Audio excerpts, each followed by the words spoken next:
1991.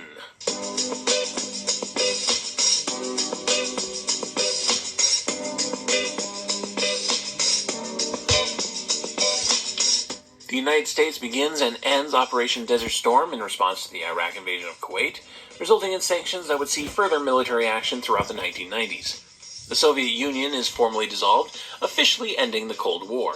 Video footage of 4 police officers senselessly beating Rodney King in Los Angeles is released. Serial killer Jeffrey Dahmer is arrested. Basketball star Magic Johnson informs the world of his HIV diagnosis, and Freddie Mercury dies of AIDS. The World Wide Web is released to the general public, giving many people their first taste of the internet. Apple releases their PowerBook line of laptops, and the first version of the Linux operating system is released. In movie theaters, we have Terminator 2: Judgment Day, Robin Hood, Prince of Thieves, and Silence of the Lambs for the teenagers, and for the kids, Hook, The Addams Family, and Beauty and the Beast, the first animated film to be nominated for Best Picture at the Academy Awards. In music, Nirvana hits the scene hard with their album Nevermind, and its hit single, Smells Like Teen Spirit. It was also the year of Enter Sandman by Metallica, Black or White by Michael Jackson, and Tupac Shakur's first solo album, Tupacalypse Now. The first Lollapalooza tour is launched, and Whitney Houston sets the gold standard for singing the Star-Spangled Banner at the Super Bowl. The Super Nintendo is released in North America, introducing us to Mode 7 and Mario's new best friend Yoshi. Sega, in turn, gives us Sonic the Hedgehog, which becomes the first major video game character to rival Mario's dominance. But my personal favorite video game character introduced this year is my girl Chun-Li, as Street Fighter II hits the arcades. Also, Battletoads, Lemmings, and the Simpsons arcade beat-em-up. And we see the births of Ed Sheeran, Tyler the Creator, and Jamie Lynn Spears. On television, Adam Sandler and Tim Meadows joins the cast of Saturday Night Live, LA Law features the first lesbian kiss on American television, and Leonardo DiCaprio joins the cast of Growing Pains.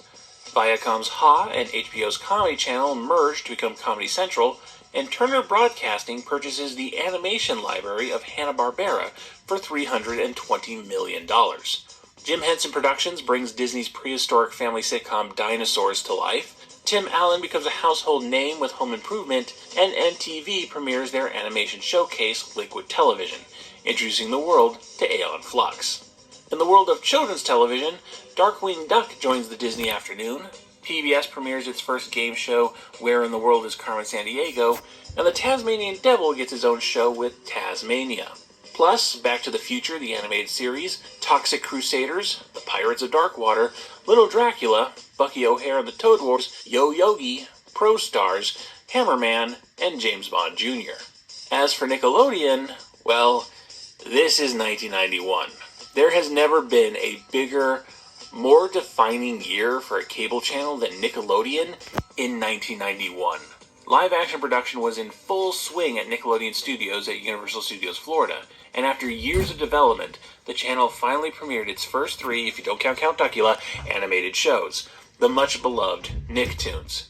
If you count Salute Your Shorts going from pilot to series on July 4th, the return of Danger Mouse after a 4-year absence on September 30th, and the first 3 seasons of Lassie getting spun off into a separate program called Jeff's Collie on October 1st, Nickelodeon added 18 new shows into the lineup this year, consisting of 11 original shows, 6 imports, and 1 import turned original, plus the first Pete and Pete specials and the pilot of Are You Afraid of the Dark? As ofertas que passam voando já começaram. Deixa o confinamento para... Next sponsor. That's a lot of television, and a lot of it was gold.